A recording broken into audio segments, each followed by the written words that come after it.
Hello, YouTube. It's me, John Avenger, once again, and welcome to another Running Time Month.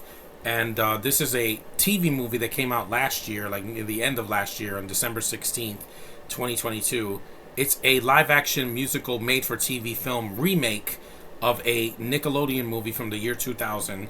It's 77 minutes long with the end credits. So without it, it's like 75 minutes. And it's the new streamed Paramount Plus movie, Snow Day.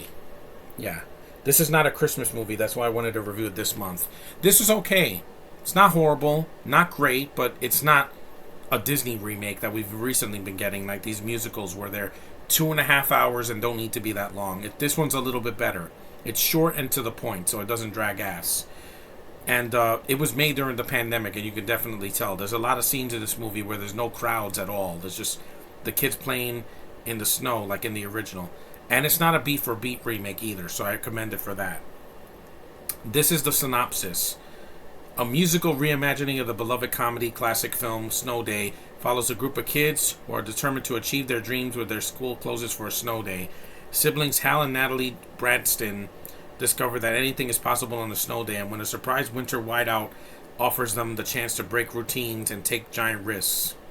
Inspired to pursue his crush Claire, who's played by a black girl this time, not a Canadian, Hal enlists the help of his best friend Lane to help him express his feelings, and Natalie decides that she must challenge the town's cranky snowplow man if she wants to pull off the task of creating a second snow day, which that happened with me because when I was a kid in 1996, I had a whole week off from school because it snowed like 2 or 3 feet in New York City. It's hard to live in New York City. So now, the pros and cons of this, there's plenty of that.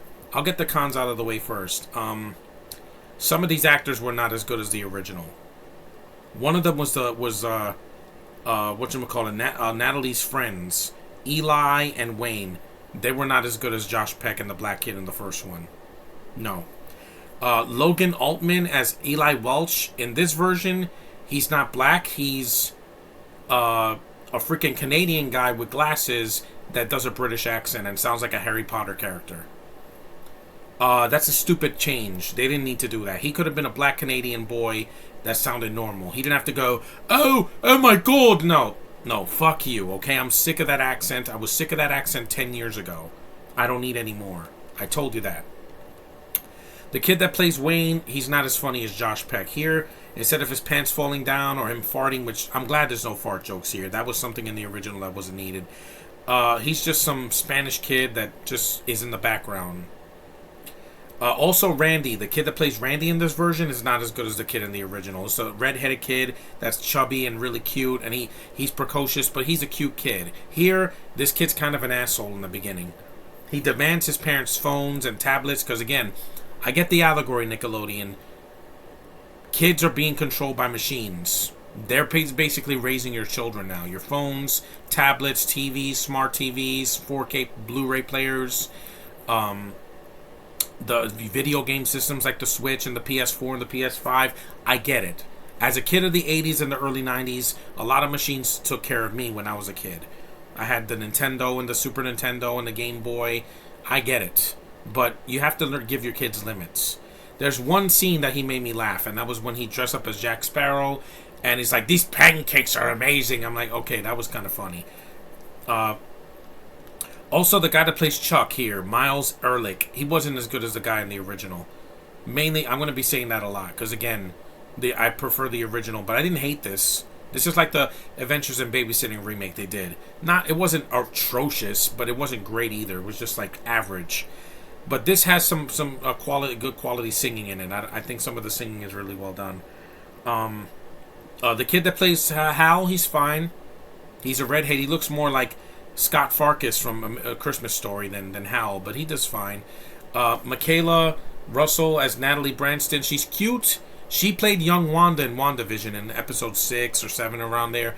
She's cute, but her voice is kind of squeaky. That's one thing that I can either take or leave. Shelby Simmons as Claire is beautiful. She's a mulatto-skinned black girl. Yes, Josh, they did some fan service for you and for me. She has light eyes. She has curly hair. I love nappy hair. and she's played by a 20-something-year-old. She's not a teenager, so don't go in the comments saying, "Oh, you're a pedophile." 20 is legal. Get the fuck over it. There, I said it. Fabi Aguirre as Lane. She was cute. She's basically like Gabriella from High School Musical. A lot of the dance scenes in the movie are like that. The first dance scenes in the snow, it's kind of like High School Musical, and then there's a dance scene in a diner that it felt like Riverdale. I don't know what it just looked like a Riverdale set. Laura Bell Bundy is Linda Branston. Herman Tom Branston, they kind of get underused in this version. In the original, Gene Smart and Chevy Chase. They had enough screen time for the parents. They gave them something to do. Here, it's just like they're just the parents. Even the Loud House, the really Loud House, has parents that do something in the show. The dad especially, because the mom is barely in the show. The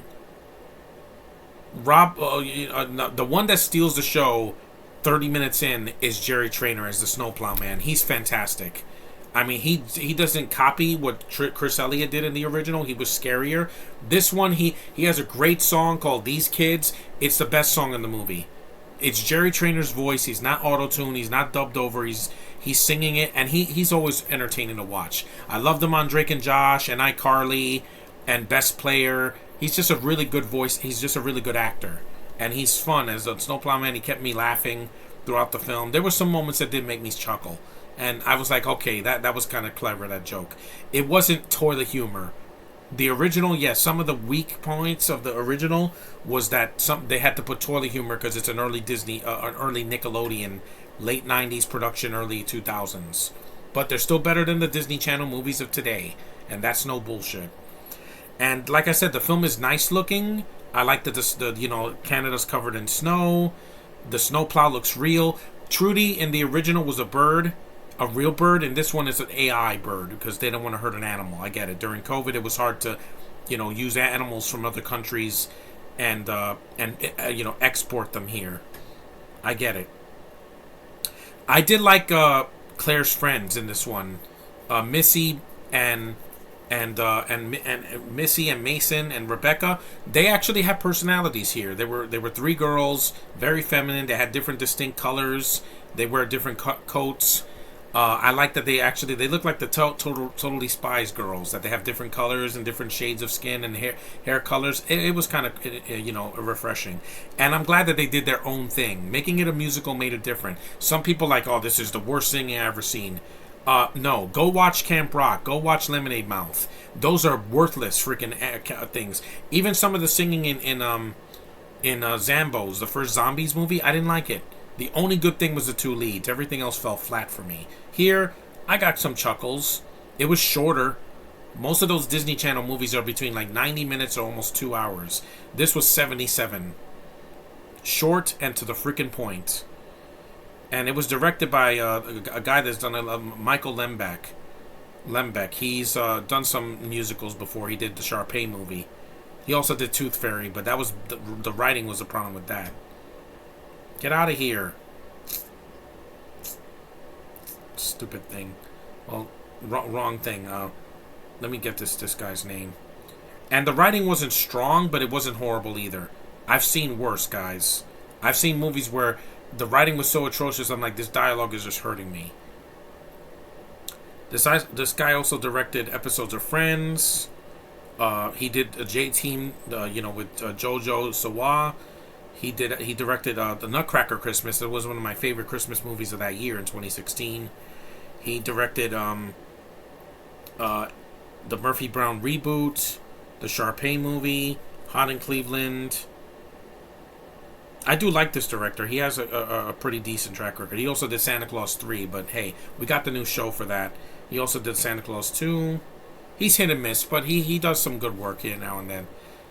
And it wasn't horrible. This isn't Morbius, where the writing was so bad that it was in theaters, and I was just cringing the whole time. Here, at least it's passable. And the movie is what it is. It's not a masterpiece, but if you have Paramount Plus, it's worth a watch. It's worth one watch at least. It's not horrible. If you don't like it, I get it. Tevye sees a lot of stuff on there, and he's like, oh, this is shit. I'm like, it's not meant for you. It's meant for kids. There's no curse words here. There's no There's no adult conversations. There's no gayness in it, thank God, because that's all 2021 was in 2022. And here is like, yeah, it's fine. It is what it is. And for a movie that came out last year, it could have been a lot freaking worse. And I don't think it's that bad. It's passable. And when I give my rating on Letterboxd, Josh, be nice, because I read everything. I'm the eyes of the internet. I see everything when it's posted. I hear everything, and I know when I'm having these vibes. But anyway, it's Snow Day 2022 was okay. It's not horrendous. It's not that Kung Fu Dog movie, which was horrible, and it wasn't painfully long and boring. And if you have kids, it's not going to hurt them. This is something safe for them to see after a year of bullshit that we got in 2022 with all these kids movies trying to be more adult and not for kids. You got to know your audience and know them well and know what's appropriate for them and what's not. Thank you. I've spoken. Thanks for watching. Take care, and I'll see you guys in the next review.